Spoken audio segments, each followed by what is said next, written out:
เราคนแกงปลาก็ตำมันซุ่มมันจังแซ่บกินตอนเพลนกินหลายคนมันจะแสบตำหมูกากะลี่นายปลาอีเมลเราไปสอนในกลางนาได้หลายเนาะมันจะปลาเข่งถอดได้แล้วคือสีแสบได้ลายอะไรก็ได้ได้ได้หน่อยเตะได้แม่ถามมาแม่นี่มันเจ๊กำลังกินกับเจ๊ไว้กินหลายคนมันจะแสบทุกคนเนาะมีตำหงมีแกงปลาตุ่มปลามีหลายอย่างได้นี่เด้เอาจนเบิดบ่น่ะอันนี้ล่ะฮะนี่เด้บอกจะมาเอาบ่นักนาอันน่ะอัทุนาเอาสบายดีเนาะทุกคนเนาะมื้อนี้ก็พาบ่าวซุกเพิ่นมาอย่ามายามบ้านอีกแล้วทุกคนเอ้ยมามาหาอีเมลมาเยี่ยมยามอีแม่อยู่เฮือนเพิ่นว่ามาก็บ่เห็นดอกกระโดดมื้อหน้าเนาะทำป่าอันนั้นเป็นว่าอีเมลเอาเกี่ยวเขาก็เกี่ยวเขาจะสุกแหละแล้วได้ยังมาฝากมาตอนมานี่ซื้อป่าซื้อยังเลยป่ากับขนมแล้วผายลานนะฝากขนมมาฝากมาตอนร้านโอ้ยอันนั้นมาบ่พอเราอยู่เหือนอีเมลเราออกหน้าออกหน้ายังชายกับยังแฝงกับยักษ์มาแล้วเอารถจักรมาหาบ่ได้ที่เนาะทำป่าแน่เป็นอีเมลเกี่ยวเขาน่าจะออกไปหาเพิ่นหนาเลยบาซุกโอ้ยบาซุกเป็นไข่ทนเสียงบางไงเสียงก็บ่ค่อยดีคือแต่เก่าล่ะโดยโอ้ยมาเหือนน่ะคิดว่าบรรยากาศดีเหือนเพื่อนก็เป๋เพ่บรตูบหน่อยเราตูบที่คุณเคยทุกคนยาก็เปื่อยมือออกไปอยู่นอกไล่มือเติบคิดหอบรรยากาศเก่าๆเพิ่นว่าอันนี้แหละอยู่กับในใส่ในแข่งน้อยแล้วกับเพมันอยู่แล้วกับเพมันอีกอย่างก็แต่เฮือนใหญ่เป็นไปทางไฟกูเห็นก็คือแล้วมันจะออกหน้าไปเลยเอาอันนี้ไปให้เพื่อนเอาปลากับกระลงไปให้ล้านเป็นเอาเกี่ยวเขานี่มันกระแดดล่ะเลยเกาะคนยีน่าเนาะซื้อปลานิ่นโลนึงมาฝากแต่ก็ซื้อเอาไปซื้อเอาน้ำบ้านไปซื้อน้ำบ้านนี่บ่ไปพอกันยีน่าพวกนั้นทุกคนเนาะร้านเปิ่นก็หายน้ำกดอันนั้นได้เอื่อยเขาใช่เอื่อยจ้ะนี่บ่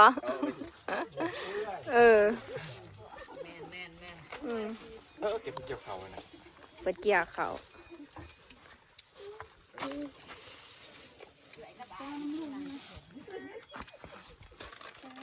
มาละแม่มาเอาขนมน้ำลูกไปยักเอาตัวนี้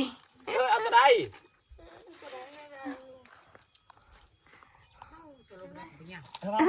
ร้านเราก็นาบูดอยู่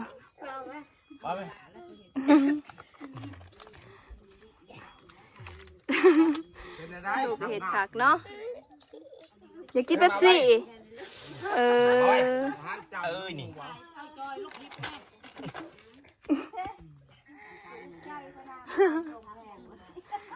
ไปจะได้เขียนให้ร้านอีกบ่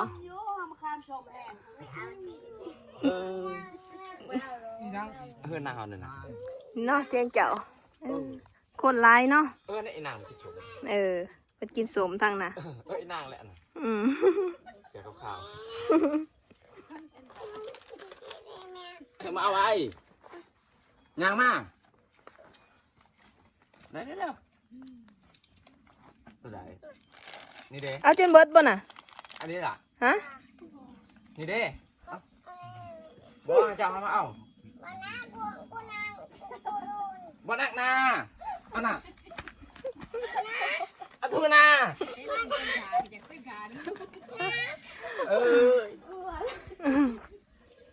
ลุกกินเนี่ยใส่อันนั้นอีก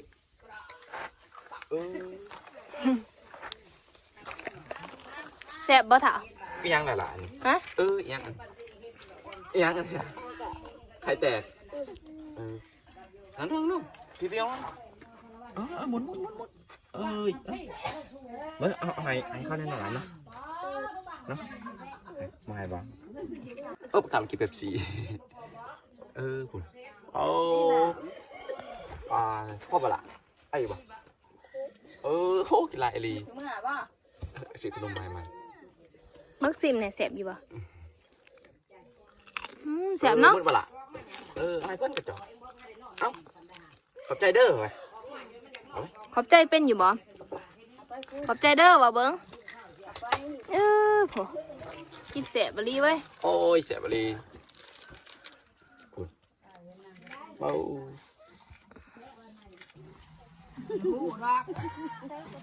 อีนายเราจะสูบยาเมา จูบยาเมาแล้วเว้ย ไม่ฮะมาถ่ายกันเนาะ ประกันผิดอีนายนี่ เดี๋ยวจะมาเลยอ่ะแทบ กัดเบิ่งอ่ะเลยเอาอีนา มันหมดเลย อันนี้นา ทำมาเมื่อสิกัดจังหาหน่อย เขาเป็นหมาคนที่เจีย อันนี้แหละเอาคากระปุ่นให้เรา แซ่บได้นี่ได้ตัวมากินบ่ถากสม บานาปได้สิยากนะโอ้เราคุยจนตัวเกียงอีนาย ปลาแดงตัวมาแตะไส้นี่คือแซ่บแทน ประเทศเราเองนะเอ้ย เอามาได้เดิมมาอื่นเด้อ ตัวแบบต้องลางเลย ล่างนี่แซ่บนี่เบิ้งนี่เบิ้ง ปากเปียกปากขี้ไอ้ปั๊บ ไปแม่เราไปสอนในกลางนา ได้ลายเนาะ มันจะปลาเข่ง โถเดี๋ยวเราคือสีแสบ ได้ลายอะไรอันนี้ห้องนี่แหละอันนี้นั่งห้องเป็นเอาปลานะมีบ่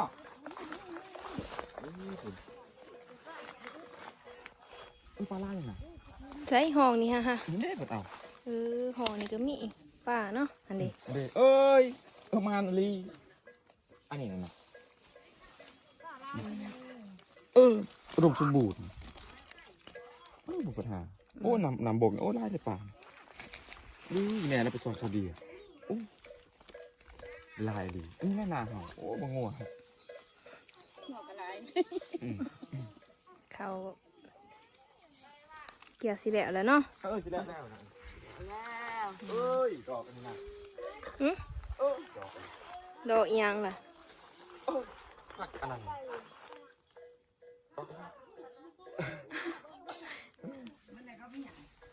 ลายดีไปสอนเขาดีไปอันนั้นเขาดี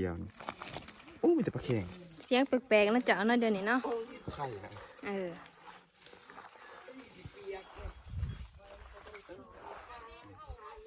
ก็ลายลีนะ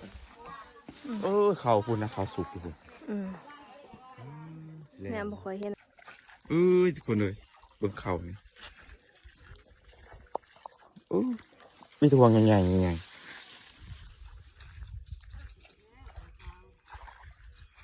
ยังแต่พันสุกตัวนี้เนาะ อย่างตัวนี้ทันชุก กำลังเรือ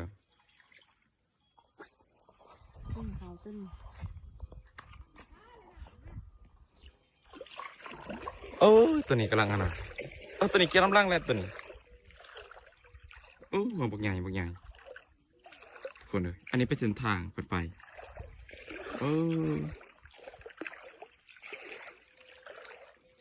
หน้าบ้าสุกเลยอันนี้มาถ่ายบรรยากาศทุกคนให้ทุกคนเบิ่งเป็นเกี่ยวเขานาปีงามเลยทุกคนเขาถั่วบางอย่างทุกคน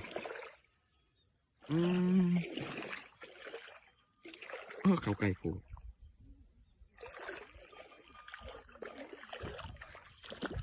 ยังบ่ไล่ทุกคนอีแม่เราเกี่ยวมีอันนั้นเกยน้องเพิ่นมาซอยกันนี่ไอ้น้องสบายเฮาเกี่ยวเขาเกี่ยวน้ำสบายนะสาวมาซอยกันเลยเดี๋ยวไว้อันนี้ห่วงยาวเลยทุกคนเลยทุกคนกับเพียงกับทุกคนแดดแห้งเลย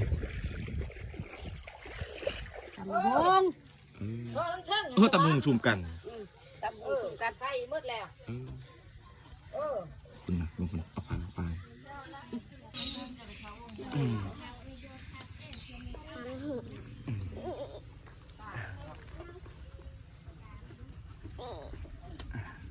เจ็บบ่ป้อนนะป้อนจะปากนี่เจ็บเว้ยเจ็บเนาะ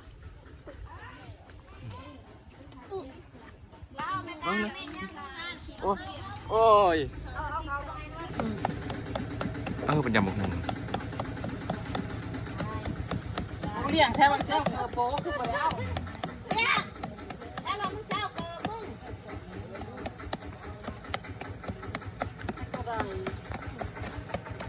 เมื่อตอนนั้นเป็นการแก่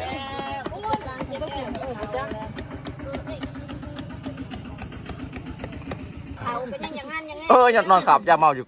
กองเขาเอ้าปวดใจใจร้ายโหล แต่จะครัวนี่แหละบรรยากาศโอ้ย ย่าน้อยตัวน้อยมันบ่ายมากตัวน้อยอยู่ในจะได้ปีนสีเนี่ย ฝุ่น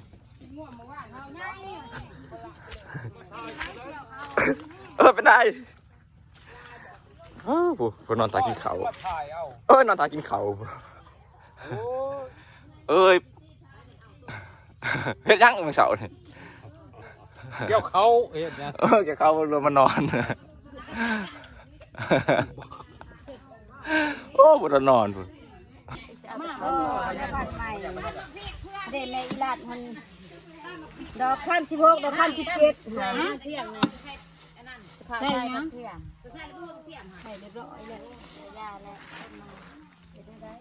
และมันจะขาดดิ อุป่าเวียนอุเด้ออันนี้จะประคอนะโมเมนต์อู้อีหยังเสียนะ แกล้งได้อันนี้ปลาตัวเป็นไงก็ว่าจุกลาเป็นจะประคอนะมีแต่ปลาคอเนาะนะแกงปลาต้องตำหมกหุ่งเลยนะทำไมตำหมกหุ่งงามเนาะเขาเจ้าเนาะงามเลยบุญนักเลยเดินนักเขาบ่แหงบ่แห้งแล้วหรือว่านักหมากมันนักหมากมันนะนักหมากมันเนาะได้ทางถาตัวที่เขาไปแล้วบรรยากาศอยู่หาอยู่หน้าบ่อสุกเนาะแซวหน้าเพิ่นลายบอลเลยทุกคนเลยอันนี้ตัวนี้สุกกระมูอีเมลแล้วเกี่ยวตัวนั้นก็นั่งสีทอกเนาะนี่ได้มาจากขากเนาะตำมันซุ่ม มันจะแซ่บกินตอนเพลน กินลายคนมันจะแสบตำหมูกากะลี่ไหนแซ่บได้หล่ะไปต่ำแซ่บยำได้ก็เบิดตำยำแดงกับมะเลือผมไปตำนะเห็นมาหนักตำตำสักถาดตำได้นี่แล้วจะแซ่บพักเลยผักแกงข้าวเพิ่นก็ลายสิ่งลายอย่างครบชุดตำยำได้ครบชุดแล้วผักแกงผักเข้ามาหลาบกินลายคนมันจะแสบเนาะแต่อย่าว่าโขกลายนายเราไปตำใส่มันบอกเพาะเนาะมันลายตับใส่กระทานจังแสบกินบางหน้าแสบอีลีดีเถื่อแสบบ่แซ่บจะแสบเลยคือสายคอยบ่แสบจุดจากกระเบื้องลายเลยแซ่บเอาแปลงใจก่อนบ่แสบไม่ได้สากกระเบื้องกินงอนนะเอาแป้งนวดใส่อีกนวดเลยนะใส่เลยช่องเซฟนี่ทำกันบุญนึงกินเค็มบุญนึงกินจาง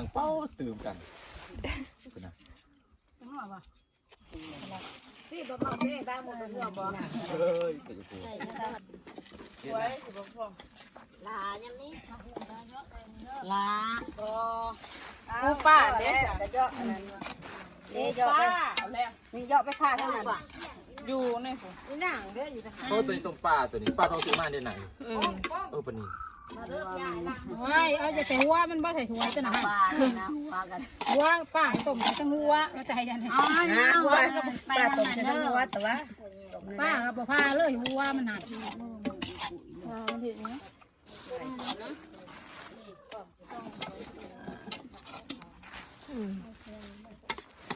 ตัวนี้ลายเมนูเหมือนนี่3-4 เมนูตีอุปคอนะอุปคออันนี้แหละอุปละแกงนี่น้าซอฟเกียร์ของเราอุปคอปลาเป็นตัวส่งเสพเนาะชิมใส่ถ้วยเนาะน้ำมันน้ำมัดกุ้งแซ่บนะแซ่บบ่ เดี๋ยวเวลากินข้าวนะโอ้วุ่นวายเลย กิน ตั้มมังหูพอใส่หนีตั้มมังหูเอาถ้วยเนาะ บ่ใส่หันแล้ว ก็ได้ด่าเดี๋ยวมาเตะเนี่ย แม่ถามมาแม่ นี่มันหนัก เจ๊เจ๊กันนั่งกินกับเจ๊ไว้ กินหลายคนมันจังแสบแล้วทุกคนเนาะ มีตำหงมีแกงปลาตุ่มปลา มีหลายอย่าง ใหญ่ไปทางปานนี้ ถั่วกินแบบบานๆเฮาโอ้ทำผิดกับเด็กน้อย